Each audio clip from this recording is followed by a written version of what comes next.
మదన్మూర్తి ఆచార్య శ్రీపేరుకూడూరు లక్ష్మణమూర్తి గారు మనల్ని విడిచి ఈనాటికి 11వ రోజు. వారి జ్ఞాపకాలని పంచుకోవడానికి ఇక్కడ సమావేశం కార్యక్రమంలో ముందుగా అందరూ ఒక్కరుగా వచ్చి వారి పుష్పాన్ని ప్రకటించి మళ్ళీ కూర్చున్న తర్వాత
గారితో నాకు అనుబంధం 1957-60 BA 3 ఇయర్ డిగ్రీ స్టార్ట్ చేసినప్పుడు ఉస్మానియా యూనివర్సిటీ ఆర్ట్స్ కాలేజ్లో పరిచయం అయింది. లక్ష్మణమూర్తి గారు హైదరాబాద్ స్టేట్లో ఎస్ఎస్సి నెంబర్ 1 స్టేట్ నెంబర్ 1 ఆ బ్యాక్గ్రౌండ్తో బిఏ ఫస్ట్ క్లాస్లో కూర్చుంటే నేను అయ్యగారు మీరు నెంబర్ 1 నేను అరకజున్ని వేసుకుంటున్నా చెప్పిన మీరు ఫస్ట్ బెంచ్ మీరు లాస్ట్ బెంచ్ అని మాట్లాడుతున్నవాడు.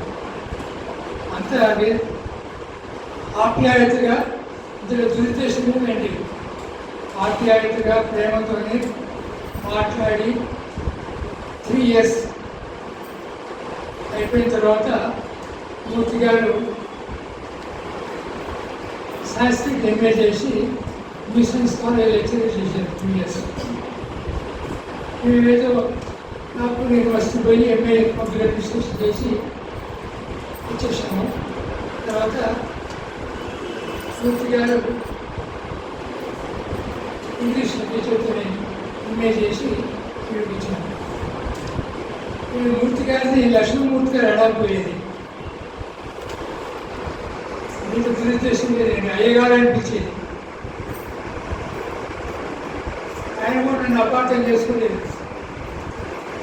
20 ఏళ్ళ వయసులో ఫస్ట్ పర్సన్తో మాట్లాడి అయ్యగారు అనేది ఇష్టం అనేది చూశాను. తర్వాత ఇక్కడ కాకతీయ యూనివర్సిటీ వచ్చాం. కాకతీయ యూనివర్సిటీ వచ్చిన తర్వాత మూర్తి గారు ఇంగ్లీష్ లిటరేచర్ సబ్జెక్ట్ ఉండేవాడు. నేను పబ్లిక్ అడ్మినిస్ట్రేషన్ పనిచేశాను. నేను రీసెర్చ్ పేపర్ ఏది రాసినా అది ఆర్టికల్ కావచ్చు, రీసెర్చ్ ప్రాజెక్ట్ కావచ్చు, మూర్తి గారి దగ్గర తీసుకెళ్ళి అయ్యగారు నేను క్షుణ్ణంగా గ్రామటికల్ మిస్టేక్ లేకుండా చదివి నాకు దాన్ని ఎక్కడెక్కడ తప్పులు ఉన్నాయి, ఏ విధంగా దాన్ని సరి చేయాలి చెప్పమన్నాను. మూర్తి గారు ఎప్పుడు కూడా ఈ కూర్చొని నీ గదిగా అనలేదు. ఆయన ప్రతి సెంటెన్స్ చూసి చదివి సరిచేసి ఇచ్చేవారు. నాకు ఆ ఆప్యత జీవితాంతం మర్చిపోకుండా ఉండే సందర్భం. నేను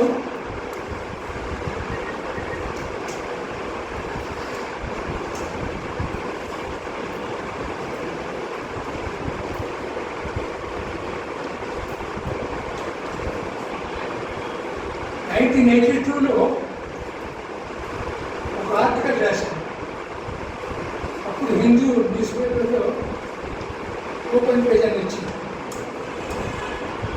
ఆ ఓపెన్ పేజీ రావడానికి హిందూ న్యూస్ పేపర్లు అంత ఈజీగా యాక్సెప్ట్ చేయరు unless it is grammatically correct, analysis is perfect and acceptable to readers. Murthy గారికి ఇచ్చి చదివించి సరి చేసి పంపించాను. పబ్లిష్ చేయండి. ఇట్లా 5-6 ఆర్టికల్స్ న్యూస్ పేపర్, హిందూలో 3, డెక్కన్ క్రానికల్ 1, ఇంకా వేరే పబ్లికేషన్ ఇచ్చారు. నేను ప్రిపేర్ చేసిన బుక్స్ కూడా మూర్తి గారు చదివి ఓపికగా తప్పులు చెప్పి ఇస్తాయా నువ్వు ఇది సరి చేయమని చెప్పేవాడు. సరి చేశాను. ఆ విధంగా నా కెరియర్లో మూర్తి గారు చాలా దోహదపడ్డారు, హెల్ప్ చేశారు. నేను నా జీవితాంతం వారికి రుణపడుతాను. మూర్తి గారితో ఎప్పుడు కూడా అయ్యగారు ఏదైనా సమస్యలు చెప్పండి అంటే మాట్లాడుతూ చేస్తూ వచ్చాను.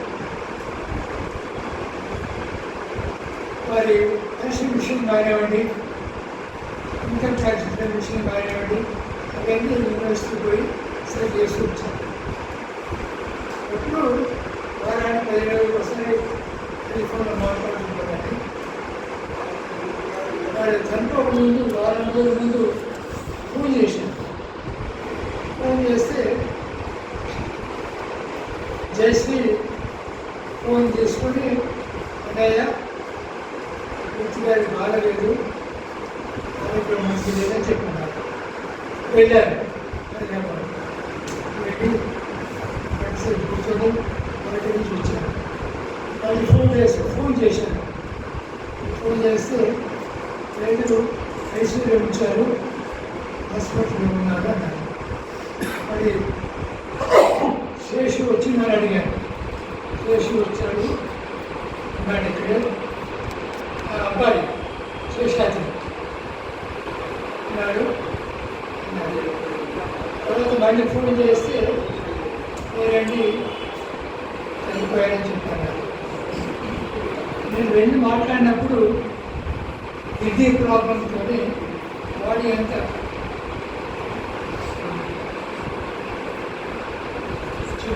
వాళ్ళు ఇంకా ఉండిపోయి ఇబ్బంది పడుతున్నారు. మాట్లాడటానికి కూడా స్పష్టంగా మాట్లాడలేకపోతున్నారు. ఏమైందంటే ఏమైనా బాగా ఇది మాకు మూర్తి గారితో ఉన్న అనుబంధం, మూర్తి గారితో ఉన్న ప్రేమ అభిమానంతో మాకు యూనివర్సిటీ దాదాపు 35 years పరిశ్రమ చేశాము. ఆత్మశాంతి కలగాలని చెప్పి ప్రార్థిస్తూ మీరు నాకు ఇచ్చిన అవకాశాన్ని ధన్యవాదాలు చెప్తూ సెలవు తీసుకుంటాను. ఈ విధంగా మాట్లాడాల్సిన సమయం వస్తుందని నేను ఎన్నడూ ఊహించలేదు. మా మిత్రులను కూడా అట్లా ఎక్కడ పట్టుకోలేదు. నాకు ముఖ్యంగా మా మిత్రుడు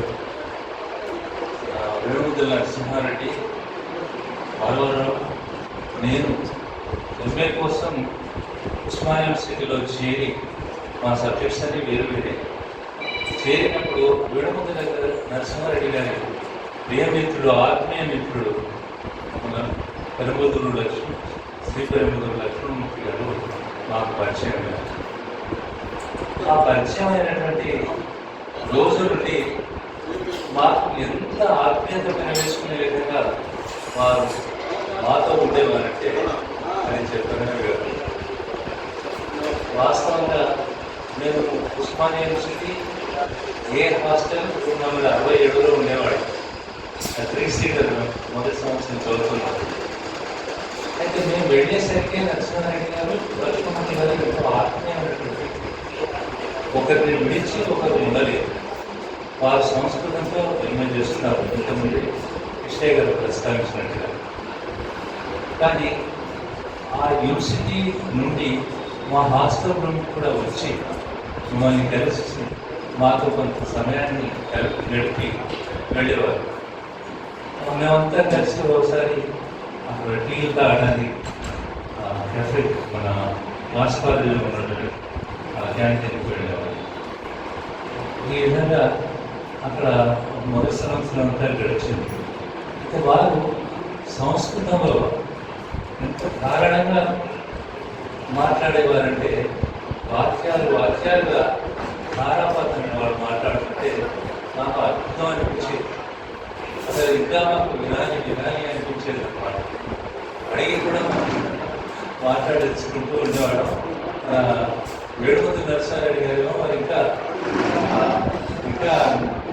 అడగాలన్నట్టుగా వారు ఎదురు చూస్తున్నట్టుగా అనిపించేది. అక్కడ చూసినట్టు మా మధ్య వాతావరణం.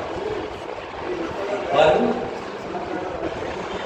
ఎస్ లక్ష్మణ టీవై, చివరికి టీవై ఉండేది.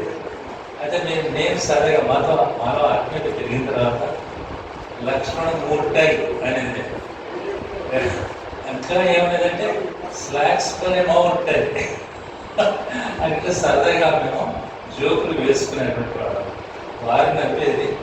మా మిత్రుల పేర్లన్నీ కూడా ఎట్టెట్లా విరవచ్చు, ఎట్టెట్లా పలకవచ్చు అని కూడా సరదాగా మాట్లాడుకుని చెప్తారు. లక్ష్మణమూర్తి గారు అంటే ఇంతకుముందు మన రాముడు చెప్పినట్టుగా ఎప్పుడూ కనీసం ఒక 50 ఏళ్ళ క్రితం, అంటే 50 ఏళ్ళు వెనక్కి పోయి లక్ష్మణమూర్తి గారిని గుర్తు చేసుకోవాలి. నేను ఎంఏ చదువుతున్నప్పుడు ఉస్మాన్ యూనివర్సిటీలో 1962-64 మధ్యలో నేను ఎంఏ చదివాను ఉస్మాన్ యూనివర్సిటీలో. అప్పుడు 63లో అనుకుంటా ఏ హాస్టల్కు మేము ఏ హాస్టల్లో ఉండేవాళ్ళము, ఏ హాస్టల్కు లక్ష్మణమూర్తి గారు వచ్చి ఒక రూమ్లో కూర్చొని వెయిట్ చేస్తున్నాడు ఎవరి కోసం. అప్పుడు చూశాను నేను లక్ష్మణమూర్తి గారు సంస్థపడిగా చెప్పారు. అప్పుడు ఆయన చూస్తే చాలా ఆశ్చర్యం కలిగింది. ఆయన ఒక ధోతి కట్టుకొని, ఒక జుట్టు కట్టుకొని చాలా ఏ యుగంలో ఉన్నాడు ఈయన అనుకున్నాడు ఆయన. కానీ తర్వాత ఆయన చాలా దగ్గర మిత్రుడయ్యాడు. అయితే నేను చాలాసార్లు ఆర్గ్యుమెంట్స్, మా మధ్య కొన్ని ఆర్గ్యుమెంట్స్, వాదనలు నడిచేది. ఎందుకంటే నేను మా ఫ్యామిలీ మిత్రుడు ఎవరెవరో అయితే మేమంతా శ్రీశ్రీ స్కూల్ ఆఫ్ థాట్ వాళ్ళు. శ్రీశ్రీ అంటే మాకు చాలా ఇవ్వాలి. లక్ష్మణమూర్తి గారేమో విశ్వనాథ అట్లా కొంచెం సాంప్రదాయవాదులు అయినటువంటి ఆ రచయితలు అంటే ఆయన చాలా ఇష్టపడేవాడు. ఆ రకంగా కొన్నిసార్లు మేము వాదించుకునేవాళ్ళం. ఎంత వాదించుకున్నా మా స్నేహం మాత్రం చెక్కుదారకుండా ఉండేది. ఇంకొకటి ఆశ్చర్యం ఏంటంటే లక్ష్మణమూర్తి గారికి ఎందుకో రవీంద్రనాథ్ ఠాగూర్ నచ్చేవాడు కాదు. ఠాగూర్ని ఒకసారి బాగా విమర్శిస్తుంటే నేను భరించలేకపోయాను. ఆ రోజు ఆయనతో చాలాసేపు చాలా హాట్గా చర్చ జరిగింది. అట్లా అనేక సార్లు బాధించుకున్నప్పటికీ కూడా మా స్నేహం మాత్రం చర్చ జరగకుండా ఉండేది. అయితే ఆయన అప్పుడు సంస్కృతంలో ఎంఏ పాస్ అయ్యి సంస్కృత లెక్చరర్గా మన న్యూ సైన్స్ కాలేజీలో పనిచేస్తున్నాడు. ఆ తర్వాత ఆయన ఇంగ్లీష్ ఎంఏకు ప్రిపేర్ అవుతున్నాడు. అప్పుడు ఆయన మా శివకుమార్ అని నాకు చాలా చిన్నప్పటి నుంచి మంచి ఫ్రెండ్. వాళ్ళిద్దరు కంబైన్ స్టడీ చేశారు కొంతకాలం, ఒకటే ఇంట్లో ఉండి. అప్పుడు నేను వెళ్ళాను వాళ్ళకి. వెళ్తే లక్ష్మణమూర్తి గారితో మాట్లాడుతుంటే ఆయన ఏదో చాలా విషయాలు మాట్లాడుతుంటే ఆయన నేను ఈ కొత్తగా ఒక సృజనాన్ని మా మ్యాగజైన్ వస్తున్నది చూడండి. ఆ సృజనలో ఒక మొన్న ఒక కథ చదివానయ్యా, ఆ కథ చాలా బాగుంది, అది ఎవరో నవీన్ అంటే ఆయన రాశాక అన్నాడు. అంటే అప్పటికి నేనే నవీన్ అని ఆయనకు తెలియదు. ఇప్పుడు లక్ష్మణమూర్తి గారు ఆ నవీన్ నేనే అన్నాను. అయ్యో అట్లా కానీ ఆయన you have a very bright future. ఆ కథ చదివితే నాకు అనిపించింది ఇది రాసిన వాడు ఎవడో కానీ చాలా పేరు తెచ్చుకుంటాడు అని అనుకున్నాను. సో అది నిజమైంది అని అన్నాడు. సో అట్లా అప్పటి నుంచి అనేక సార్లు అనేక విషయాల గురించి చర్చించుకునేవాళ్ళు. వరంగల్కి వచ్చిన తర్వాతనైతే చాలాసార్లు వాళ్ళ ఇంటికి నేను వెళ్ళాను, మా ఇంటికి ఆయన వచ్చాడు, చాలాసార్లు చాలా విషయాలు మాట్లాడుకునేవాళ్ళం. ఇక వరంగల్కి వచ్చాక ఇక వాదనలు లేవు. ఆయన నేను ఏదైనా మేమిద్దరం ఏకీభవించే విషయాల గురించే మాట్లాడుకునే వాళ్ళం తప్ప ఆర్గ్యుమెంట్స్ లేవు. కేవలం కొంత కాన్వర్జేషన్ తప్ప ఆర్గ్యుమెంట్స్ ఉండేవి కాదు. ఒకసారి లాస్ట్ ఒక విషయం చెప్పి నేను ముగిస్తా. ఏంటంటే ఈ ఉమామహేశ్వరరావు గారు ఇక్కడే ఉన్నారు ఇప్పుడు కదా. ఉమామహేశ్వరరావు గారు ఒకసారి వారి ఫాదర్ బర్త్డే సందర్భంగా ఒక ప్రోగ్రాం పెట్టాడు. అప్పుడు లక్ష్మణమూర్తిని నన్ను ఆయన ఇన్వైట్ చేశాడు. లక్ష్మణమూర్తి నాకన్నా ముందే చేరుకున్నాడు అక్కడికి. నా పక్కనే కూర్చున్నాడు. కూర్చొని నవీన్ నాకు అంత ఎట్లా ఉంది ఇవాళ, నేను అసలు మాట్లాడగలుగుతానా అని అంటే, మీరు ఎట్లా ఉంటారు, ఎందుకు వచ్చారు, మీరు ఇంట్లోనే రెస్ట్ తీసుకోవాల్సింది అన్నాను నేను. లేదు రాకపోతే బాగుంటుందని వచ్చానని చెప్పి మొత్తం మీద అసలు బాగలేదు నాకు అని మాత్రం అన్నాడు. తర్వాత ఇద్దరం వేదిక మీదకి వెళ్ళాం. వేదిక మీదకి వెళ్ళిన తర్వాత ఆయన మాట్లాడుతుంటే ఒక 3-4 నిమిషాల్లోనే ఆయన ముగించాల్సి వచ్చింది. ఎందుకంటే మాటలు సరిగ్గా రావడం లేదు. లక్ష్మణమూర్తి గారికి గొప్ప స్పీకర్గా పేరు, మంచి స్పీకర్. ఎక్కడ ఎవ్వరు చూసినా కూడా లక్ష్మణమూర్తి గారు గ్రేట్ స్పీకర్ అంటుండేవారు. సో అలాంటి లక్ష్మణమూర్తి ఇలా తడపడుతున్నాడేంటి, మాటలు సరిగ్గా రావడం లేదేంటి అనుకున్నాను నేను. అనుకుని ఆ మీటింగ్ అయిపోగానే లక్ష్మణమూర్తి గారు మీరు నిజంగానే బాగాలేరు, మీ ఇంటికి వెళ్దాం పదండి, నేను కారులో దింపుతానని చెప్పాను. అయితే కొంచెం అన్నం తినిపోదామని గమ్మత్తుగా కిందికి వెళ్ళి కొంచెం అన్నం తిన్న తర్వాత నవీన్కి పోదాం పదా అన్నాడు. ఆయన వెంటనే కారులో కూర్చోబెట్టుకొని వాళ్ళ ఇంటికి వెళ్తున్నాడు. మధ్యలో 2-3 సార్లు నవీన్ నాకంతా ఎట్లా ఉంది అన్నాడు. అంటే డాక్టర్ దగ్గరికి పోదామా లక్ష్మణమూర్తి గారు? లేదు మొదలు నన్ను ఇంట్లో దించండి, ఆ తర్వాత మేము మా మినిస్టర్ డాక్టర్ గారు తీసుకెళ్తుందండి అన్నాడు. అట్లా ఆయన తీసుకెళ్ళి ఇంట్లో దింపాడు. ఇంట్లో దించిన తర్వాత వాళ్ళ మిసెస్ కూడా చెప్పాను నేను, వీరిని వెంటనే డాక్టర్ దగ్గర తీసుకెళ్ళండి. అప్పుడు అది ఆయన హార్ట్ సరిగ్గా పనిచేయడం లేదు అన్నది ఒక సూచన. ఆ తర్వాత నాకు మళ్ళీ ఫోన్ చేసిన లక్ష్మణమూర్తి గారు ఎలా ఉన్నారు అంటే, నేను హైదరాబాద్కి వెళ్ళాను నవీన్, ఇక్కడ డాక్టర్ చూపించుకున్నాను, హార్ట్ ప్రాబ్లం అని చెప్పారు, నేను ఎక్కడికి వెళ్ళడం లేదు, ఇక్కడే హైదరాబాద్లోనే మా అమ్మాయి ఇంట్లో ఉంటాను అని చెప్పాడు. సో అది లాస్ట్ ఆయనతో మాట్లాడాడు. తర్వాత చాలా మాకు ఆశ్చర్యం కలిగింది.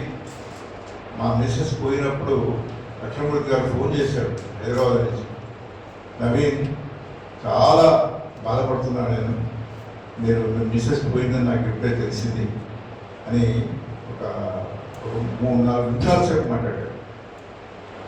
అంత ఆత్మీయుడు నిజంగా. సో అనేక విషయాల్లో మేము ఏకీభించలేకపోయినప్పటికీ స్టూడెంట్స్గా ఉన్నప్పుడు ఇక్కడికి వచ్చాక మళ్ళీ ఆత్మీయ మిత్రం అయిపోయినాం. ఆయన అనేక సార్లు ఆయన స్పీచ్ వినడానికి వెళ్తుండేవాడిని. ఒకసారి నేను రాసిన నవలని జగదీశ్వరరావు అనే ఒక మిత్రుడు ఇంగ్లీష్లో కలవాలని చేశాడు. దాన్ని ఒకసారి లక్ష్మణమూర్తి గారికి ఇచ్చి కొంచెం చూడండి దయచేసి లక్ష్మణమూర్తి గారు ఎట్లా ఉందో అంటే, ఆయన అస్సలు బాగలేదు అని చాలా కరెక్షన్స్ చేసి ఆల్మోస్ట్ ప్రతి సెంటెన్స్ కూడా మార్చి ఆయన ఇచ్చాడు. అంత ఇంతకుముందు కృష్ణ గారు చెప్పినట్టుగా అంత మంచి ఏదైనా విషయం తన మిత్రుడు అనుకుంటే ఎంత పైన చేసి పెట్టేవాడు. సో అట్లాంటి మిత్రుడు ఇప్పుడు ఆయన అకస్మాత్తుగా వెళ్ళిపోవడం నిజంగా చాలా బాధాకరం.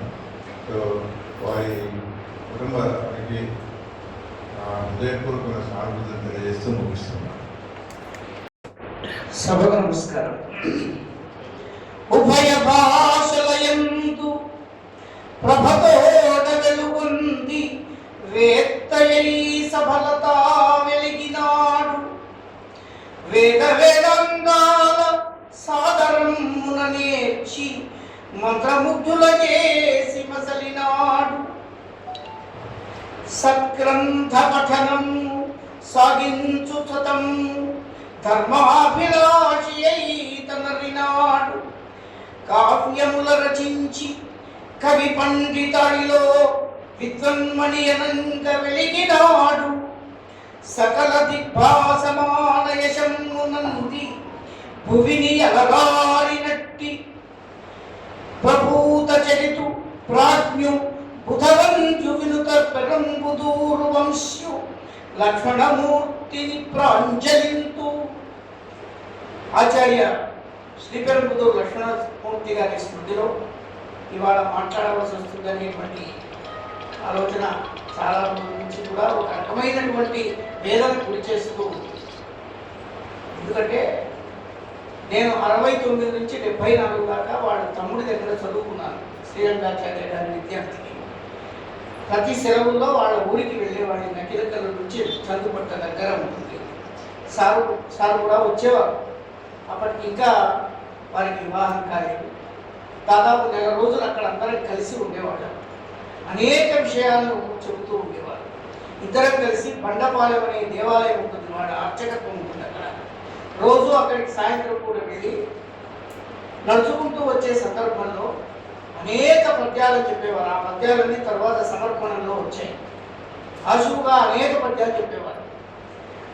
చాలా విషయాల్లో నాకు మార్గదర్శనం కొంచెం మా రంగాచార్య గారు అంటే మాకు కొంచెం భయం ఉండేది.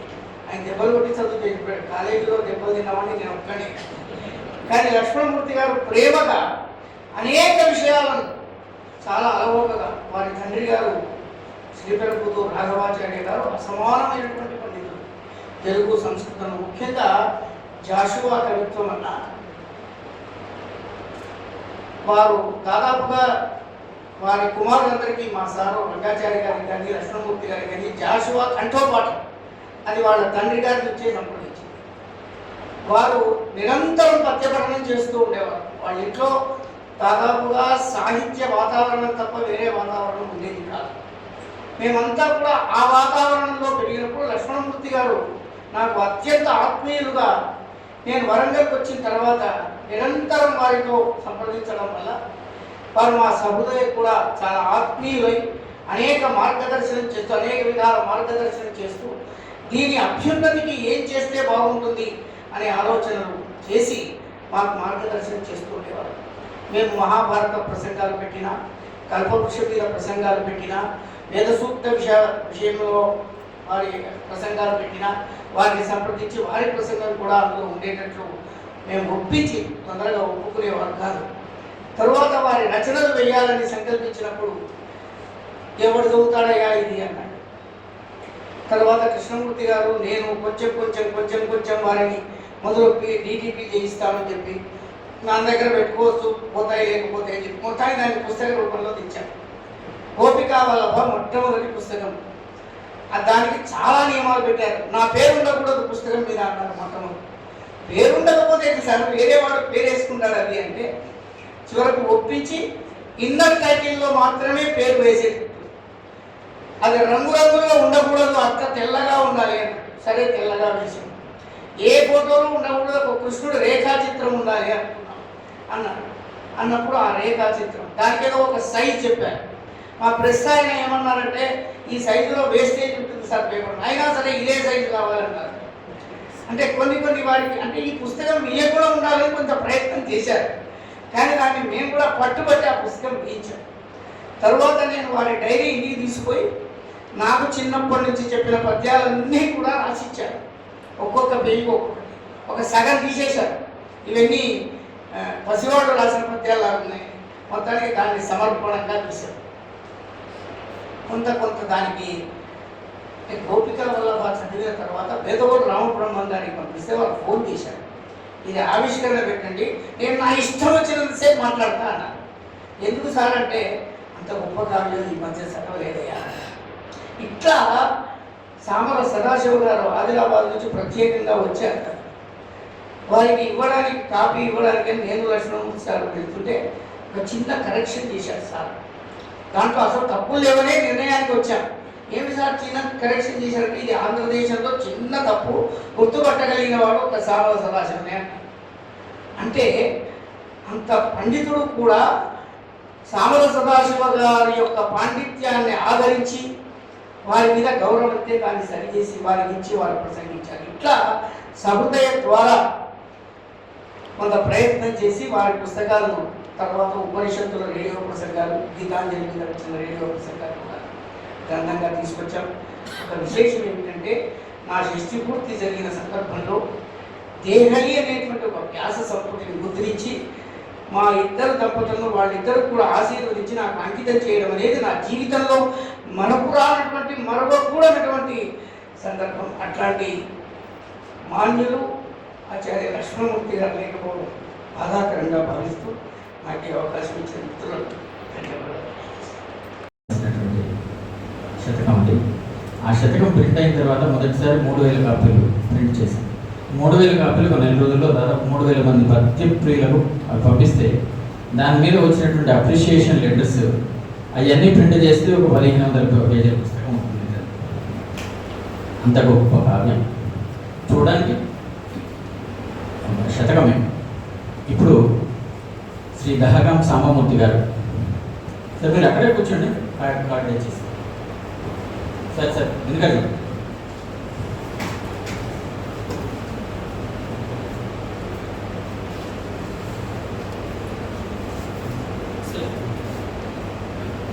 శ్రీ పెరంబూరు లక్ష్మణమూర్తి గారి 11వ రోజు కార్యక్రమం సందర్భంగా ఈ సంతాప సభ ఏర్పాటు చేశాం.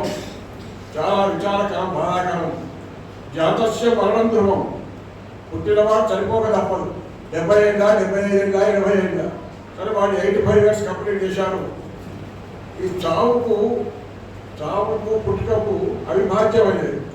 పుట్టుక ఉంటే చావు ఉంటుంది, చావు ఉంటే పుట్టుక ఉంటుంది. దాన్ని మనం తప్పేది. మనం నమ్మంటే వచ్చేది కాదు, పోమంటే పోయేది కాదు. ఇక లక్ష్మణమూర్తి నాకు సాహిత్య పరిచయం కాదు. నేను ఎలక్షన్ డిపార్ట్మెంట్లో డిప్యూటీగా రిటైర్ అయ్యాను. వారు మాకు ఫ్యామిలీ ఫ్రెండ్. నాకు తెలుగు సాహిత్యం పరిచయం లేదు. వారు 69లో వారి వివాహం అయిన తర్వాత వారు అత్తగారు రాయపడితే వరదలపేట మా అత్తగారు రాయపడితే వారి భార్య జయశ్రీవులు, నా భార్య చిన్నప్పటి రాయపడితే హై స్కూల్ క్లాస్మేట్స్. సో అట్లా పరిచయం బాగా ఒక ఫ్యామిలీ ఫ్రెండ్గా వారు మాకు అట్లా పరిచయం అయ్యారు. సో వారు ఏ విషయంలో కూడా మా 1991-92 వాడు అమ్మాయిల వివాహం అయితే ఇంటికి వచ్చి శుభలేఖరించేదండి. కొడుకు కానీ బిడ్డలకు కానీ వాడికి ఎంత ఆత్మీయత అంటే, సార్ మీరు పెద్ద మనుషులు, మేము చిన్నవాడు లేదు, మీరు రాయపట్టేవాడు. వారు అత్తగారు చిన్నారు రామాచార్యులు అని వారి మామగారు, వారు కూడా పెద్ద. ఇకపోతే వారు ఉమ్మడి నల్గొండ జిల్లా సూర్యాపేట తాలూకా నకరికల్ మండలం చందుపుట్ల గ్రామంలో జన్మించారు. 20 జూన్ 1940 అంటే విక్రమనామ సంవత్సర చైత్ర ఆషాఢ గురు పూర్ణిమ నాడు పుట్టారండి.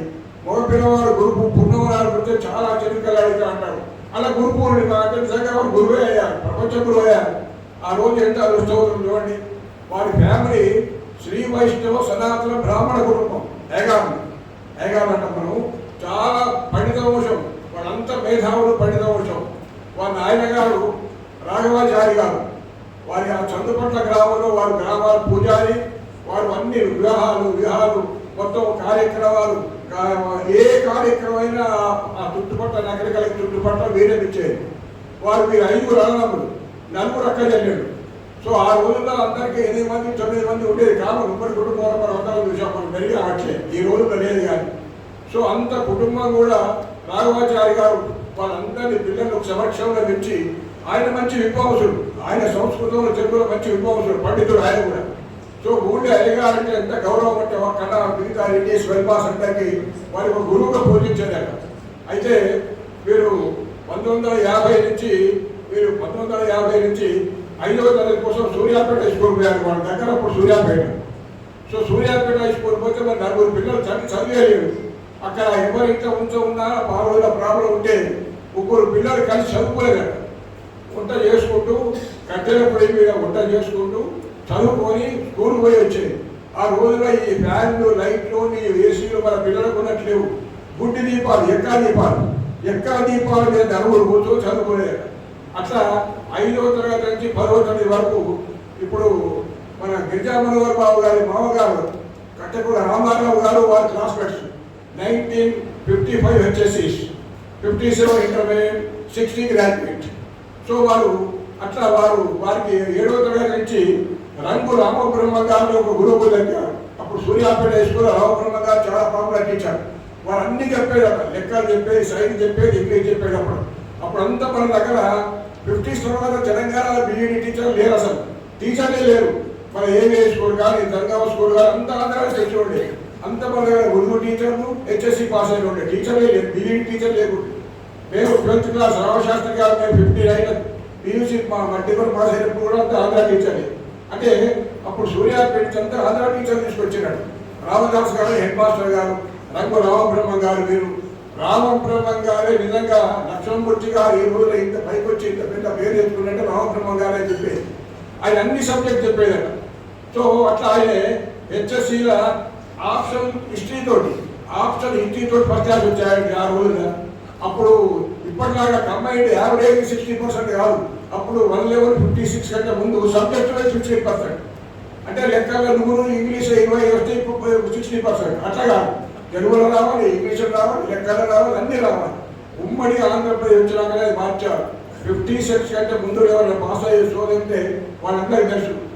ప్రముఖ ఇంజనీర్ విద్యాసాగర్ రావు గారు వారు ఆప్షన్ మ్యాథమెటిక్స్ తీసుకొని బి క్లాస్ పెట్టే, వారు కూడా 55.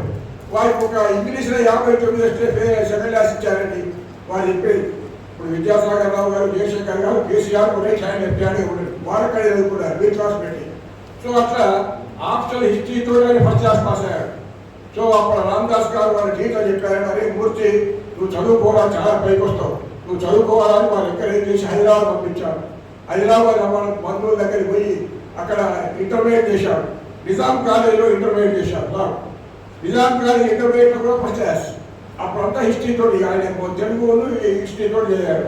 తర్వాత BA చేశాడు. తర్వాత MA సంస్కృతం చేశాడు.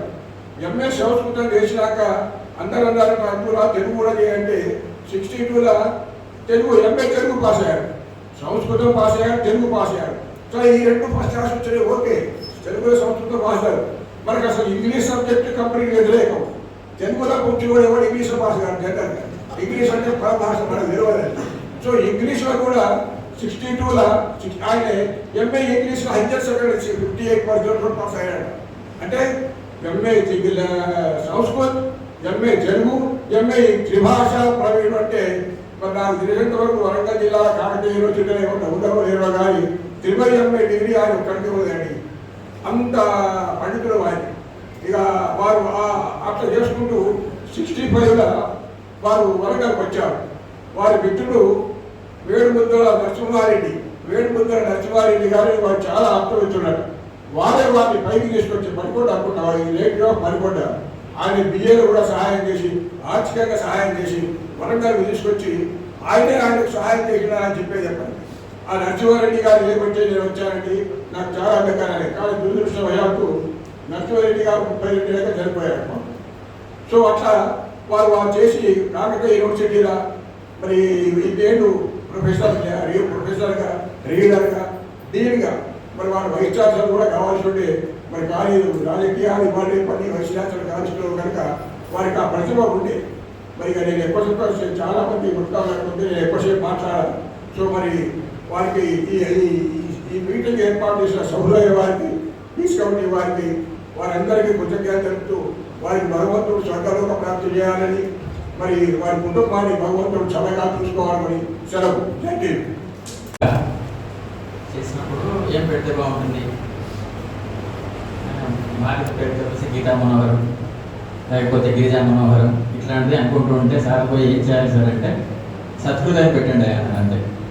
బాబుగారికి పుస్తకం చేసినప్పుడు అయితే సమాచారం పెట్టండి, క్షణాలు అంత ప్రసిద్ధంగా ఉంటుంది. ఇప్పుడు భాషలో ఉపాధ్యక్షులు శ్రీ జ్ఞానపడ భాస్కర్ గారు ఒక నిమిషం పడుతుంది.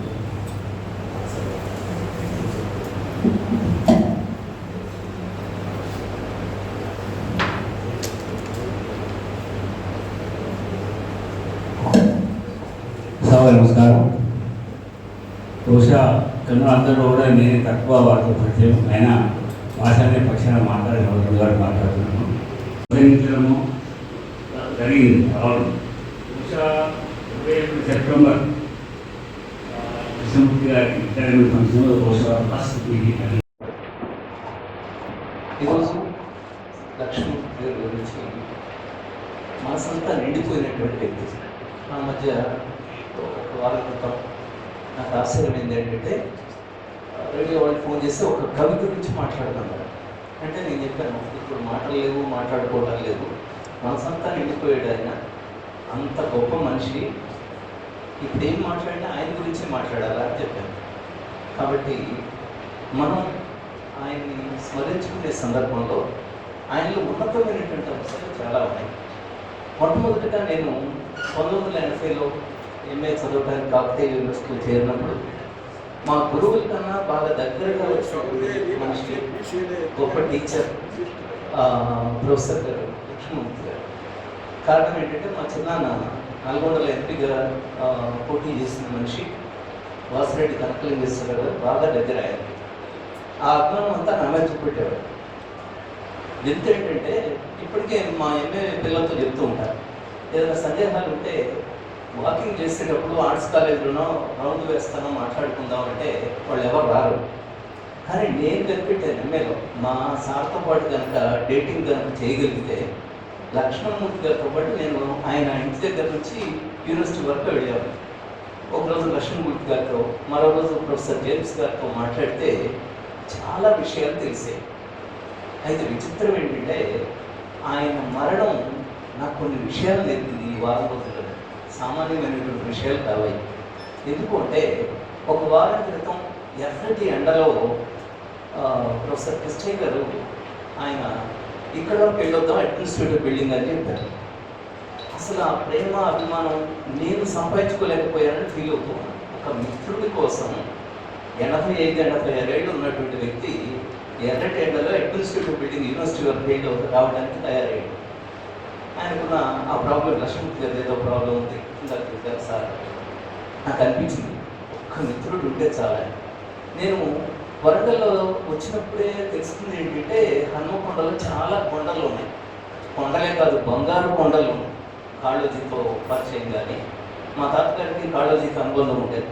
ఆ కాళోజీ దగ్గర నుంచి మొదలుపెట్టి ఇన్ని బంగారు కొండలు ఉన్నాయి కదా అనుకున్నాను. ఇంకా విచిత్రం ఏంటంటే ఇద్దరు లక్ష్మణమూర్తి గారు నా దృష్టిలో బంగారు కొండలే. వాళ్ళిద్దరి అభిమానం సంపాదించుకున్నటువంటి వ్యక్తి ప్రొఫెసర్ కృష్ణయ్య గారు. నాకు అనిపించింది ఆయన చూసి నిజంగా ఇద్దరు మనుషులతో సమదూరంలో ఉంటే సమానమైనటువంటి ప్రేమతో ఉన్నారు. ఇది చాలా గొప్పది. నేను తెలుసుకుంది ఏంటంటే ఒక్క మిత్రుడు ఆ విధంగా ఉన్న చాలు అనిపించింది. కాబట్టి 100,000 మంది మిత్రులు ఉంటారు కదా, ప్రేమ కలిగినటువంటి మిత్రులను నలుగురిని సంపాదించుకున్న చాలు అనేది అర్థమైంది.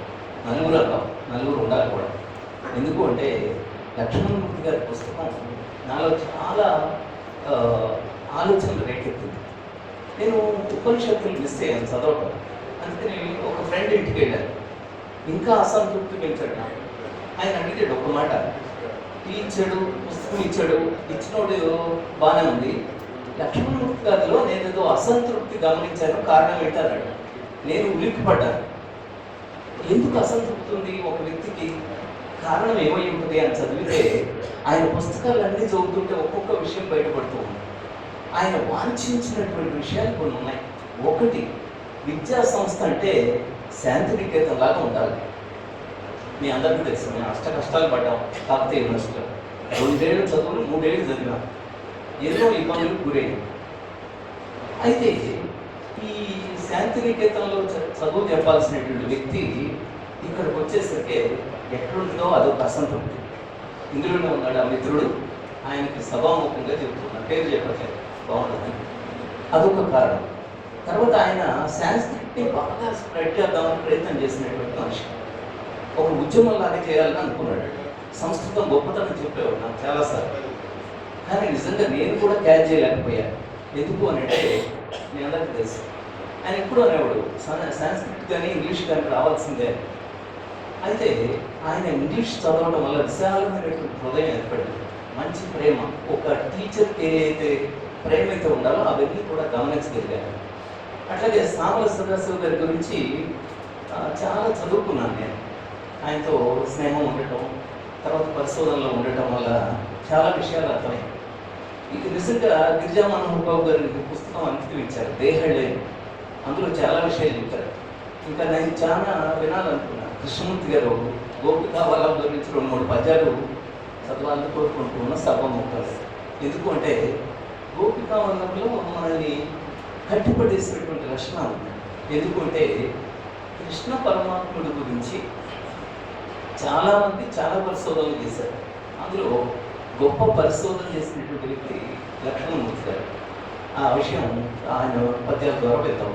ఇంకా రెండవ విషయంలో గమనించింది ఏంటంటే అసంతృప్తి, సాంస్క్రిట్ ఒకటి లేకపోవడం, తర్వాత మనుషులు వాంఛించినంతగా లేరు, ప్రేమ తగ్గిపోతూ ఉంటే ఆయన కారణం నేను చాలా గమనించాను చాలా సందర్భాలు. కాబట్టి మనం ప్రేమలు పెంచుకోవాలి. మన మధ్య డబ్బు శాశ్వతం కాదు, ప్రేమ గొప్పదని నిరూపించడం జరిగింది. ఆ తర్వాత ఆయన దేవుడి పుస్తకం గీతా మనోహర్ బాబు గారికి అంకితం ఇచ్చారు. కొత్త పేరు నేను విన్నా. ఆ పుస్తకం గిరిజా మనోహర్ గారు గీతా మనోహరుడు అయ్యాడు. అయితే అందులో చెప్పినటువంటి ఒక్కొక్క ఎనాలిసిస్ చాలా బాగుంది. ఒక 2-3 గురించి చెప్తారు. అందులో సామల సదాశివ గారి గురించి ఆయన చెప్తారు. ఆయన అనేది ఏంటంటే మాట వాక్కు చాలా భేదం చూపెట్టాడు. భాషా నైపుణ్యం. మాట మలయమారుతము వాక్కు దారుణ కండల శస్త్రతుల్యంబు. మాట మలయమారుతము వాక్కు దారుణ కండల శస్త్రతుల్యము అని వదిలేశాడు. సుప్రసన్న గారిని ఇంకొక మాట నిరంతర మననశీలి అని చెప్పారు. సుప్రసన్న గారిని టీచర్ గారు చేశారు, మాకు గురువు ప్రత్యక్షంగా. ఆయన నిరంతర మననశీలి, మితభాషి, ఈ 2 అద్భుతమైన విషయాలు. తన స్టూడెంట్ ఆర్తి కృష్ణారెడ్డి గురించి కూడా చాలా అద్భుతంగా చెప్పాడు. జీవితంలో పైకొచ్చేటువంటి కవి శిఖరాలు అందుకోగలడు అన్నాడు. మంచి మంచి కవిత్వాన్ని పండిస్తూ ఉన్నటువంటి తన విద్యార్థి ఆర్తి కృష్ణారెడ్డిని కూడా అభినందించారు. ఈ విధంగా అనేక అంశాలు ఉన్నాయి, చదవాల్సిందిగా కోరుతూ ఉన్నాను. చివరి అంశంలో ఆయన అసంతృప్తి గురి చేసింది ఏంటంటే ఈ రోజున వేదాలు కానీ ఉపనిషత్తు ఈ 2 విషయాలు ఎక్కడ ఉన్నాయని చూస్తే ఉపనిషత్తుల్లో ఉన్నాయి. ఆయన అనాలిసిస్ చేసింది. కాబట్టి అనేక విషయాలు ఉన్నాయి. ఆ తపనంతో కూడా అందుకోసం నేను మిత్రుడికి అలాగే సభికులు చాలా ఆచార్య లక్ష్మణమూర్తి గారి సమకాలీనందరూ మాట్లాడారు. ఇప్పుడు నేను శిష్య పరమాణువుగా 2 మాటలు ఈ సంస్మరణ సభలో మాట్లాడవలసి మాట్లాడాలి వచ్చాను. నిజంగా ఇది చాలా బాధాకరం. ఇంత త్వరగా వారు ప్రముఖిస్తారని నేను అనుకోలేదు. గత సంవత్సరం మొన్నటి వరకు కూడా మాట 5-6 నెలల మాత్రం ఫోన్ చేసినప్పుడు మాట్లాడలేదు. ఎంతో ఆదరణీయ నిజంగా ఏమంటే మాతృదేవో భవ, పితృదేవో భవ, ఆచార్య దేవో భవ అన్న వేదోక్తులలో ఎంత సత్యం ఉందంటే మా నాన్న అమ్మ తర్వాత అంత పూజనీయులు, గౌరవనీయులు, నిత్య సంస్మరణీయులు నాకు ఆచార్య లక్ష్మణమూర్తి గారు అని చెప్పడానికి నేనేం సంకోచించలేదు. ఎందుకంటే మొత్తం నిజంగా నా జీవితము, నా కెరియర్, ఉద్యోగ పర్వం కూడా సార జీవితము, సార ఉద్యోగ పర్వంతో ఎంతో పెనవేసుకుపోయింది. అత్యంత ఆదరణీయమైన వ్యక్తి అని చెప్పవచ్చు. ఇది 55 ఏళ్ళ పరిచయం సార్తో. నేను 1969-70లో BA ఫస్ట్ ఇయర్లో ఉన్నప్పుడు అది ఆర్ట్స్ అండ్ సైన్స్ కాలేజ్ నాకు ఒక పుస్తకం అవసరం, history of English literature by Legouis and Cazamian. మిగతా బుక్స్ అన్ని దొరికాయి. అయితే నాకు సుప్రసన్నాచార్య గారు చెప్పారు, లక్ష్మణమూర్తి గారి దగ్గర పోతే పుస్తకం ఇస్తారు. ఇక్కడ చాలా హెల్ప్, విద్యార్థులకు చాలా హెల్ప్ చేసేవారు. వారి ఇల్లు దొరకబట్టుకొని నక్కలగొండలో వారి ఇంటికి పోయి అడగగానే నాకు ఆ పుస్తకం అందజేసి మన బాబు జాగ్రత్తగా చెప్పని చెప్పి సైంటిఫిక్ కొటేషన్ చెప్పి మా నాన్నగారి గురించి అడిగి ఎంతో ఆదరణ. అసలు ఫస్ట్ టైం వారిని చూడటం లాల్చి, తెల్లని లాల్చి, తర్వాత అప్పుడు పైజామా వేసుకున్నాను ఇంట్లో. మొదట నేను తెలుగు లెక్చరర్ అనుకున్నాను సార్, అంటే అవేశ భాష. కానీ చూడండి, తెలుగు, సంస్కృతం, ఆంగ్ల భాషల్లో ఈక్వల్ స్కాలర్షిప్ ఉన్న వారిని వారు చాలా రేర్గా దొరుకుతారు. బహుశా లక్ష్మమూర్తి గారి కళలో ఒక్కరే కావచ్చు, మరి ఇంకా చెప్తూ ఉండొచ్చు, క్షమించండి. ఎందుకంటే ఉద్దండ పండితులు ఉన్నారు ఆంగ్లత హెచ్చంలో మాత్రం, తెలుగులో కూడా ఉన్నారు, తర్వాత సాంస్క్రిట్లో ఉన్నారు. కానీ మూడిట్లలో కలిపి సమాన ప్రతిభతో ఉపన్యాసం వెళ్ళేవాళ్ళు కానీ రచనలు చేసేవాళ్ళు కానీ ఎవరు చాలామంది లేరంటే అతిశయోక్తి కాదు. తర్వాత ఎంత ఆదరణ అంటే 73-75లో మేము ఎంఏలో సార్ శిష్యులుగా ఉన్నాం. అప్పుడు చాలా ఉద్దండ పండితులు ఇంగ్లీష్లో ప్రొఫెసర్ సత్యనారాయణ సింగ్, తర్వాత very succinct style, epigrammatic style of language, beautiful lectures. తర్వాత డాక్టర్ కేపీ తారది, చాలా very melodious language flow like music. అటువంటి చాలా అద్భుతమైన వ్యక్తి డాక్టర్ కేపీ తారది గారు. వారు ఆకస్మిక వాడడం వల్ల నిజంగా డిపార్ట్మెంట్ ఎంతో కోల్పోయింది. తర్వాత అనితా కుమార్ అన్నాడు, ప్రొఫెసర్ శివకే కుమార్ మిసెస్ ఆమె, సరే ఆమె కూడా చాలా బాగా చెప్పింది. లక్ష్మమూర్తి గారు వారితో కంపేర్ చేసినప్పుడు చాలా జూనియర్ మోస్ట్, మీరు ఎట్లా తట్టుకుంటారు అని అనుకునేది. నిజంగా వేరే వాళ్ళు అయితే తట్టుకోలేకపోయేవారు ఆ వాళ్ళ ముందు. కానీ సార్ ఏ విధంగా అంటే మా సెమినార్లలో చూసేది, మేము ఇంకా విద్యార్థులతో చాలా సెమినార్స్ కండక్ట్ చేయించేది. అక్కడ సెమినార్లలో ఏవో ప్రశ్నలు వేయటం, జవాబులు వేయటం మామూలుగా అయిపోతుంది ఆ స్టూడెంట్. కానీ వీళ్ళు ఈ టీచర్స్ తమ మధ్యన ఆర్గ్యుమెంట్స్ మొదలుపెట్టారు, డెలిబరేషన్స్. నిజంగా అటువంటి సెమినార్లు ఈ రోజుల్లో కనుక కండక్ట్ చేస్తే అందరూ ప్రతిభావంతులు అవుతారంటే సందేహం లేదు. అప్పుడు వీళ్ళు మాట్లాడే మాటల్లో డాక్టర్ లక్ష్మమూర్తి గారు ఏం చేసేదంటే తన సాంస్క్రిట్ కొటేషన్ తోటి, తెలుగు పద్యాలతోటి ఈ ఇంగ్లీష్ సాహిత్యాన్ని కంపేర్ చేస్తూ తులనాత్మక సాహిత్య ప్రతిభను చూపిస్తూ వారిపైన ఒక హెడ్జ్, ఒక పాయింట్ వీళ్ళు స్కోర్ చేసి ఆ విధంగా ఈవెన్ సత్యనారాయణ సింగ్ గారు దాన్ని సెమినార్లను ఇంట్లో సభకు చేత వచ్చేట్టు ఆయన చూసేది. ఇటువంటి ఆ తర్వాత నాకు ఎంఫిల్ అండ్ పిహెచ్డీలో సార్ ప్రథమ శిష్యుడిని నేను.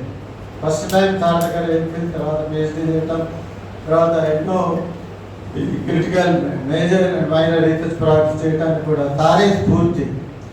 సారే ఇద్దరు విద్యార్థుల స్ఫూర్తి, నాకు పర్సనల్గా ఎంతో స్ఫూర్తిదాయకు. నేను ఇవాళ ఎన్నో ట్రాన్స్లేషన్స్, అన్నమయ్య కీర్తన ట్రాన్స్లేషన్ చేసిన, రామదాస్ కీర్తన ట్రాన్స్లేషన్, స్ఫూర్తిని మాత్రం సార్ నుంచి పొందాను. నిజంగా మీకు కొన్ని చూపించలేకపోయాను సార్కు, సారు అనారోగ్య కారణం వల్ల.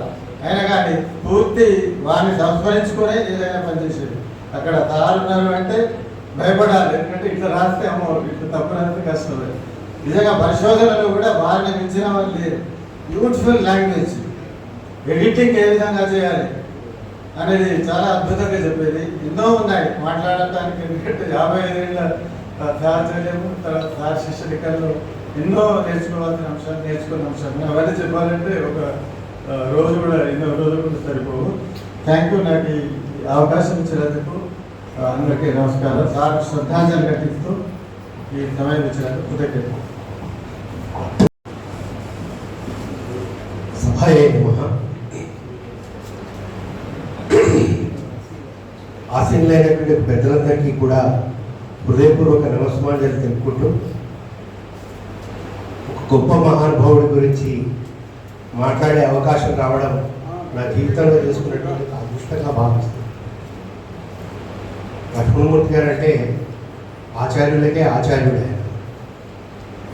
అంతేకాదు, నేను మొట్టమొదటిసారిగా కాకతీయ విశ్వవిద్యాలయంలో ఎంకామ్ చదువుతున్నటువంటి సమయంలో నాకు చిన్నప్పటి నుంచి కూడా మా నాన్నగారు ఇచ్చిన సంస్కారం కారణంగా ఒక ముగ్గురు వ్యక్తులంటే చాలా అభిమానం ఉండేది. దాంట్లో మొట్టమొదటి మహానుభావులు రమణ మహర్షి. లక్ష్మణమూర్తి గారి ఇంట్లో మౌంటైన్ పాత్ అనేటువంటి ఒక మ్యాగజైన్ వచ్చింది. అది డైరెక్ట్గా తిరువణామలై నుంచి, బహుశా నేను అనుకుంటాను మా వరంగల్లో మౌంటైన్ పాత్ వచ్చినటువంటి ఒక మ్యాగజైన్ వచ్చినటువంటి వ్యక్తులు బహుశా వారు ఒక్కరే అనుకుంటారు. అదేవిధంగా నాకు చిన్నప్పటి నుంచి వివేకానందుడు అంటే చాలా ఒక స్ఫూర్తి, ఒక ఆయన వరల్డ్ విశ్వగురువుగా నేను భావిస్తాను. 1981 నుండి వరంగల్లో వివేకానంద జయంతి కార్యక్రమాన్ని నిర్వహించాలనుకున్నప్పుడు మాకు వక్తలు కావాలంటే మొట్టమొదటి వ్యక్తి ప్రొఫెసర్ లక్ష్మణమూర్తి గారు. ఎందుకంటే వారి ఇంటికి వెళ్తే వారి ఇంట్లో 2 మ్యాగజైన్స్ ఉండేవి. ఒకటి ప్రబుద్ధ భారత, 2 వేదాంత కేసరి. ఈ హైలీ స్టాండర్డ్ మ్యాగజైన్స్ ఇవి. ఎక్కడో అల్మోడా నుంచి రిలీజ్ అయ్యేటువంటి మ్యాగజైన్ ఒకటైతే కలకత్తా నుంచి వచ్చేటువంటి మ్యాగజైన్ 2ది. అట్లాగే నాకు తెలిసి మన ఊరుగల్లులో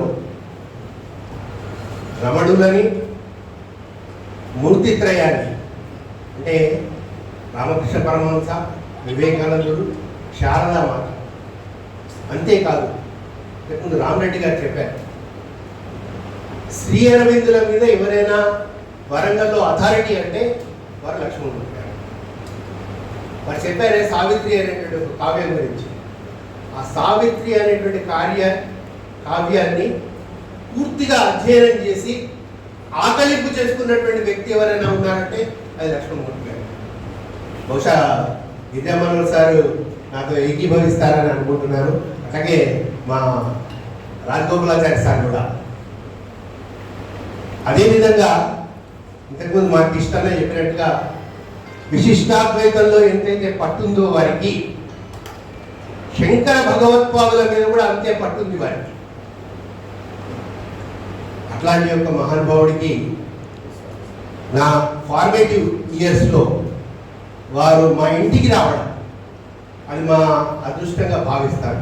మా నాన్నగారు కూడా ఎంఏ తెలుగు లిటరేచర్ చేశారు, ఎంఏ ఇంగ్లీష్ లిటరేచర్ చేశారు. వారు కూడా సంస్కృతం చదువుకున్నారు, వారు హిస్టరీ చదువుకున్నారు, వారు ఉర్దూలో చదువుకున్నారు. కానీ చాలా గవర్నమెంట్గా ఉండేవారు, ఎక్కడ కూడా పబ్లిక్ లైఫ్లో ఫోకస్ అయ్యే వ్యక్తి కాదు ఆయన. కానీ మా ఇంటికి ఓ మహానుభావుడు వచ్చేవాడు. ఆయన పేరేంటంటే గోదా గ్రంథమాల అని చెప్పేసి కొన్ని 100 పుస్తకాలు వేసినటువంటి ఒక మహానుభావుడు కేటీఎల్ నరసింహాచార్య గారు. ఈ కేటీఎల్ నరసింహాచార్య గారు మా ఇంటికి రాగానే తప్పకుండా 3 మహానుభావులు వచ్చేవారు. 1 లక్ష్మణమూర్తి గారు, 2 సుప్రసన్న గారు, 3 సంపత్ కుమార్ గారు. ఆ విధంగా చిన్న వయసులో వాళ్ళతో చూసేటువంటి ఒక భాగ్యం కలగడం. ఈ కేటీఎల్ నరసింహాచార్య గారు అనేటువంటి వారు మన దగ్గర ఉన్నటువంటి సృజనలోకంకి సంబంధించినటువంటి ఒక డాక్టర్ లంకా శివరాం ప్రసాద్ గారి యొక్క గురువు గారు. కృష్ణా జిల్లాలో ముస్లింలో వారి దగ్గర చదువుకున్నారు. కాబట్టి ఆయన అంత గొప్ప కొన్ని 100 పుస్తకాలను కూడా తయారు చేయగలిగినటువంటి వ్యక్తి. చిట్ట చివరి అంశం ఏంటంటే, ఈ అంశము మాకు ఇష్టన్న నాకు అంటే మాట్లాడే అవకాశం ఉంటుందా అని అడిగినప్పుడు మీరు బంధువులు కదా, తప్పకుండా అవకాశం ఉంటుంది అంటే ఆ బంధుత్వం గురించి చెప్పి నేను క్లోజ్ చేస్తాను. ఆ బంధుత్వం కుదరడానికి కూడా కారకులు మా గిరిజామనోహర్ సార్. లక్ష్మణమూర్తి గారి యొక్క స్వంత తమ్ముడైనటువంటి యొక్క శ్రీరంగాచారి గారు, వారి పెద్దబ్బాయి సిద్దిపేటలో ఎక్సైజ్ సూపరింటెండెంట్గా ఉన్నారు వారు. మా బాబాయ్ గారు సౌమిత్రి మాధవాచారి గారు వారి 2 అమ్మాయిల యొక్క వివాహాలు ఒకటేసారి జరిపినప్పుడు ఈ అబ్బాయి కాళ్ళు కడిగే అవకాశం నాకు లభించింది. ఆ విధంగా లక్ష్మణమూర్తి గారు మాకు బంధువులయ్యారు. వారికి హృదయపూర్వకమైనటువంటి నమస్మాంజలు, శ్రద్ధాంజలి ఘటించుకుంటూ ఓం శాంతి శాంతి శాంతి. ఈరోజు శ్రీ కొద్దిగూరు లక్ష్మణమూర్తి గారి సంతాన సభలో మాట్లాడాల్సి రావడం చాలా విషయాలు. వారితో దాదాపుగా మాకు 40 సంవత్సరాల నుంచి పరిచయం, కుటుంబ పరిచయం. కేవలం వ్యక్తిగతంగానే కాదు, కుటుంబ పరిచయం. మా నాన్నగారికి, మా చిన్నాన్నగారు సాహితీవేత్త అన్నా సదాశివరావు గారికి, వాళ్ళందరికీ కూడా ఆయన చాలా సన్నిహితులు. ఆ విధంగా రాష్ట్ర పుస్తకం ఇటువంటి పండితుల సన్నిధి ఇచ్చిన బౌద్ధశాలని ఏం చెప్తారే అవన్నీ ఆ అలవాట్లన్నీ ఉండడంతో అసలు నేను కూడా అప్పుడప్పుడు సాహితీ సభలు వెళ్ళేవాడిని. అక్కడ లక్ష్మణమూర్తి ఉపన్యాసాలని నేను చాలా అద్భుతపడేవాడిని. అంటే ఉపన్యాసం చెప్పి కూడా ఇంతగా ప్రజలను ఆకర్షించవచ్చున సాధారణంగా ఉపన్యాసం మొదలుపెట్టి జనం లేచిపోతారు. అటువంటిది జనాన్ని కూర్చోబెట్టేటట్టు మాట్లాడే వ్యక్తి ఈ లక్ష్మణమూర్తి గారు అని అనుకున్నాను. అట్లా ఆయన ఎప్పుడు ఎక్కడ ఉపన్యాసం ఉన్నా కూడా నేను పెట్టేవాడిని. తర్వాత వారు నాకు కూడా చాలా సన్నిహితులు అన్నారు. నేను తెలుగు చదువుకోలేదు, సంస్కృతం రాదు, ఇంగ్లీష్ అందరం అయినా ఒకసారి చిన్న సంకల్పం కలిగింది. కవిత్రయం వారు రాసిన మహాభారతాన్ని సామాన్య ప్రజలకు అందించిన సులభ వచనంలో 18 గౌరవాలు యథాతథంగా అనువాదం చేయాలి. అది దుస్సాహసం నాకు తెలుసు, అయినా ఒక సంకల్పం కలిగింది. ఆ విషయం నేను మొట్టమొదలు లక్ష్మణమూర్తి గారికి చెప్పాను. ఎవరికి చెప్పాలన్నా భయపడ్డాను, ఏమంటారు ఎందుకంటే ఈయన ఏమన్నారు, చాలా సౌమ్యుడు సౌహృదయుడు, ఏం చెప్పినా వింటాడు ఆయన. అందుకని ముందు ఆయనకి చెప్పాను. చెప్తే రాయాలి డాక్టర్, రాయండి తప్పకుండా, మీకు ఆ సంకల్పం కలిగినప్పుడు తప్పకుండా రాయాలి. రాసి ఆనందం ఉందండి, అందరూ అన్నీ రాయచ్చు, అన్ని ఆలోచనలు అందరికీ వస్తాయి, కానీ వచ్చింది ప్రతిదీ ఆసనాలు పెట్టడం కష్టం కదా అంటే, లేదు నేను మీరు రాసిన కవిత చదివాను, అది మీరు రాయగలరు, రాయండి అంట. అట్లా విరాటపురంతో మొదలుపెట్టాను, ఇది రాశాను. దానికి వారి పేరు నేను రాశానని చెప్పట్లేదు, వారి ప్రోత్సాహం గురించి చెప్తున్నాను. మరి ఎంత ప్రోత్సాహం చేశారంటే, ఎప్పుడు ఎక్కడ ఏ సభలో కలిసినా కూడా డాక్టర్ పూర్తయిందా, మీ భారతం పూర్తయిందా, రోజు 10 పేజీలు రాయండి, 4 రోజుల్లో పర్వం అయిపోతుంది అంటూ ప్రోత్సహించేవారు. తర్వాత ఆ పుస్తకాన్ని ముందు కూడా ఆయన రాశారు. అనుకోకుండా ఆ పుస్తకం కొన్ని కాలాలలో హైదరాబాద్లో ఆవిష్కరించవలసి వచ్చింది, సిద్ధేశ్వరం భారతదేశ సంవత్సరంలో. అక్కడికి ఆయన ప్రత్యేకంగా వచ్చారు, లక్ష్మణమూర్తి గారు ఆవిష్కరించారు. నేను హైదరాబాద్ నుండి ఇక్కడ సాగించడం పిలవలేకపోయాను. ఆయన అక్కడ దాకా వచ్చి ఆ సభలో మాట్లాడుతున్నారు. అది వారి సంప్రదాయానికి ఒక దర్శనం. ఇక మా ఇంట్లో మా బంధువర్గానికి, మా మిత్రులకు అందరికీ ఆయన చాలా సహాయం. ఎప్పుడు కలిసినా అందరినీ పేరుగా పనిచేస్తారు. వారు బాగున్నారా, మీ నాన్నగారు బాగున్నారు, మీ బాబాయ్ గారు బాగున్నారు, మీ తమ్ముడు బాగున్నారు, ఆయన ఎవరినీ వదలకుండా అందరి క్షేమాలు కలుపుకునేవారు. అయితే నాకు ఒక బాధాకరమైన జ్ఞాపకం ఏంటంటే, ఇంతకుముందు నవీన్ గారు చెప్పారు, మా నాన్నగారి పేరు మీద ఒక ట్రస్ట్ ప్రారంభించాము. ఆ ట్రస్ట్ సందర్భంలో ఒక రోజున ఒక సమావేశానికి వారిని సభాధ్యక్షుడిగా పిలిస్తే ఆ రోజు ఆయన వచ్చి అక్కడ కూర్చొని ఉన్నారు. నేనేమో సరే మీటింగ్ మీద కొంచెం హడావిడిగా ఉన్నాను. ఇప్పుడు మన లక్ష్మీకాంతరావు గారు వచ్చారు. అక్కడికి వచ్చి డాక్టర్ మన లక్ష్మణమూర్తి గారు బాగాలేదు, ఆయన అంతా అనారోగ్యంగా ఉన్నారు, ఆయన ట్రీట్మెంట్ చూడాలని చెప్పారు. అంటే నేను వెళ్ళాను. పెట్టి ఆయన కొంచెం ఎట్లా ఉందంటే కొంచెం కళ్ళు తిరుగుతూ ఉందండి, ఇబ్బందిగా ఉంది అన్నారు. అంటే అప్పుడు ఆయన టాబ్లెట్స్ తెప్పించి ఇచ్చి నేను చెప్పాను, అయ్యా మీరు ఉండండి దయచేసి, లేకపోతే దయచేసి ఇంటికి వెళ్ళండి, మీరు సభా కార్యక్రమం ఇప్పుడే ప్రారంభం అవుతున్నది, ఎందుకంటే 2 గంటలు పడుతుంది, కార్యక్రమం అయ్యేప్పుడు 2 గంటలు పడుతుంది, మీరు కూర్చోగలమంటే పర్వాలేదండి అని వేదిక మీదకి వచ్చారు. వేదిక మీద కూడా ఇందాక నవీన్ గారు చెప్పినట్టు ఆయన కొంచెం అస్వస్థతగానే ఉన్నారు. అది గమనించి నేను వారిని మళ్ళీ దగ్గరికి వెళ్ళి అడిగాను, అయ్యా మీరు ఇంటికి వెళ్తారని నేను పంపిస్తాను, మీరు కూర్చోగలరా, అధ్యక్షుడు అది చివరిలో ఉంటుంది కదా, చివరిదాకా ఉండాలి మీరు అంటే, లేదు నేను ఉండి భోజనం చేసే వెళ్తాను. పాపం ఆయన చివరి వరకు ఉన్నారు. భోజనం చేసి తర్వాత నవీన్ గారు తీసుకొని వెళ్ళారు ఆయన వాళ్ళ ఇంటికి. తర్వాతనే ఆయన చాలా తీవ్రంగా అస్వస్థత వచ్చిందని తెలిసి మళ్ళీ ఆయన హాస్పిటల్కి వెళ్ళి చూసి న్యూరో ఫిజిషియన్తో మాట్లాడి ఆయన బ్రెయిన్స్లోకి రావడంతో మళ్ళీ వచ్చిన తర్వాత కూడా వాళ్ళ ఇంటికి తరచు వెళ్ళి వస్తుండేవాళ్ళు. ఆ విధంగా వారికి లేకపోవడం చాలా విచారకరం. ఇంకొక విషయం చెప్తాను, చిన్న విషయం. ఆయన ఇంతకుముందు నేను చెప్పాను, లక్ష్మణ్ గారు చెప్పారు, ఆయన శ్రీ వైష్ణవుడు అయినా కూడా మహాశోభక్తుడు. ఆయనకు చాలా హేతుబద్ధంగా ఆలోచించేవారు. ఆయన చేసుకునే పూజలు ఆయన చేసుకున్నప్పటికీ ఒకసారి ఒక సభలో మాట్లాడుతూ నేను ఆ సభకు వెళ్ళాను. అది ఒక డాక్టర్ లీలా కుమారి గారి రిటైర్మెంట్ సభ సీకేఎం కాలేజీలో. ఆయన మాట్లాడుతున్నారు, నేను ముందు వరుసలో కూర్చోన్నాను. కూర్చోంటే ఆయన మాట్లాడుతూ డాక్టర్ కూడా ఉన్నారు, వాళ్ళేమో శైవులు, మేమేమో వైష్ణవులము, అయినా మా ఇద్దరి మధ్యన మా కుటుంబాల మధ్యన అత్యంత సాన్నిహిత్యం ఏర్పడింది, ఆప్యాయత ఏర్పడింది అని నేను విషయం చెప్తాను అని ఆయన చెప్పిన వాళ్ళు చెప్తున్నాను. దేనికైనా సరే సై అనేవాడు శైవుడు, దేనికైనా సరే వై అనేవాడు వైష్ణవుడు ఏం చెప్పారన్నమాట. అంటే ఆయన ఆ విధంగా ఉండి అంత సరదాగా అంత చమత్కారంగా మాట్లాడి ఉండే వ్యక్తి. ఎప్పుడు మన హృదయాలలో చిరకాలం ఉంటారు. ఆయన పరంగా సాహిత్య లోకం ఆయన కోల్పోయినందుకు చాలా దుఃఖంగా ఉంది. మరి కుటుంబానికి నా సానుభూతి తెలియజేస్తున్నాను. నాకు అవకాశం ఇచ్చినందుకు నిర్వాహకులకు కృతజ్ఞతలు తెలియజేస్తున్నాను.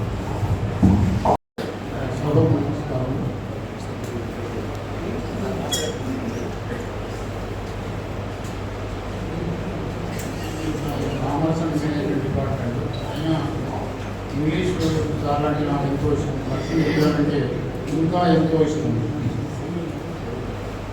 కొందరిని చూస్తే ఎలా ఉండాలో తెలుస్తుంది, మరికొందరిని చూస్తే ఎలా ఉండకూడదో అర్థమవుతుంది. లక్ష్మణమూర్తి సారు మొదటి కేటగిరీకి చెందిన వారని నేను భావిస్తాను. మందిలో ఉంటావా, వందలో ఉంటావా, సందులో ఉంటావా, ప్రజా బంధువై గుర్తుంటావా అంటే సారు వందలో ఉంటాడని నేను భావిస్తున్నాను. సలక్షణ సాకారుడు లక్ష్మణమూర్తి సారు, విలక్షణ విరాజితుడే లక్ష్మణమూర్తి గారు. కట్టు బొట్టు విప్పులతో తనదైన శైలి గల సారు క్వాలిటీ, హ్యూమిలిటీ, మొరాలిటీలలో తనకు తానే సాటి అయిన వారు. తరగతి గదిలోనైనా, సభలోనైనా, సదస్సులోనైనా సంభాషణ శైలి ఒక కలికి కురాయి. ఇంగ్లీషు, తెలుగు, సంస్కృతములలో అందవేసిన చేయి, మన్నన, మర్యాద, మాట తీరులో మైమరపించు హాయి, భక్తిలో, అనురక్తిలో, చతురోక్తిలో అతనే మేటి, శిక్షణలో, క్రమశిక్షణలో, శిష్యుల పరిరక్షణలో అతనిదే మొదటి స్థాయి, నిష్ఠలో స్రష్ట, విశిష్టాద్వైతంలో ద్రష్ట, పాండిత్యంలో లబ్ధ ప్రతిష్ట అంటే సారే. ఇంగిత జ్ఞానం, ఇనుమడించిన ఉత్సాహం, ఇతరులను ప్రేరేపించడంలో ప్రోత్సాహం అతనికే సొంతం. అకాడమిక్ గోలన్నా, రీసెర్చ్ జీలన్నా, ఎక్స్టెన్షన్ వీలన్నా గుర్తుకు వచ్చేది ఆ మాస్టరే. ఏ వ్యక్తి అయినా గుర్తుండాలంటే మంచి పనులైనా చేయాలి, మంచి పుస్తకాలైనా రాయాలి, మంచి ఉపన్యాసాలైనా ఇవ్వాలి, మంచి వ్యక్తిత్వమైనా కలిగి ఉండాలి. వ్యక్తిత్వం మనిషికి నాణ్యతను నిర్ణయిస్తుంది, మాన్యతను ఆపాదిస్తుంది, ధన్యతను చేకూరుస్తుంది. వేదాలైనా, ఉపనిషత్తులైనా, జీవిత సత్యాలైనా సారు నోట వింటేనే సంతోషం. సాహిత్య సంశయాలైన, మెలకువలైన, క్లిష్టమైన అంశాలైన సారు దృష్టికి పోతేనే పరిష్కారం. ఉన్నత విద్యలో, ఉన్నత ఆశయాలతో, శ్రేష్టతలో, ఉత్కృష్టతలో లక్ష్మణమూర్తి సారే ఉంటాడు. ముందు తరాలకు ఆదర్శప్రాయుడిగా, ఎందరికో స్ఫూర్తి ప్రదాతగా నిలిచిన లక్ష్మణమూర్తి సారు జీవితం ధన్యం, మనందరికీ మాన్యం. Thank you. తర్వాత డాక్టర్ ఎం కళ్యాణి గారు.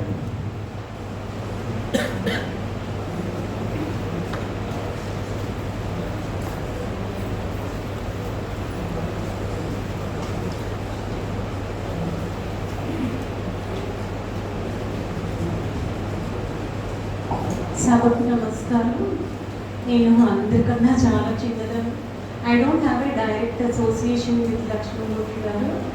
మా నాన్నగారు నాకు పరిచయం చేశారు. అది జీవితంలో నాకు సంక్రమించిన పెద్ద అదృష్టంగా నేను భావిస్తాను. నేను ఉస్మానియా యూనివర్సిటీ స్టూడెంట్ని. కమలా ఇన్స్టిట్యూట్లో పనిచేశాను.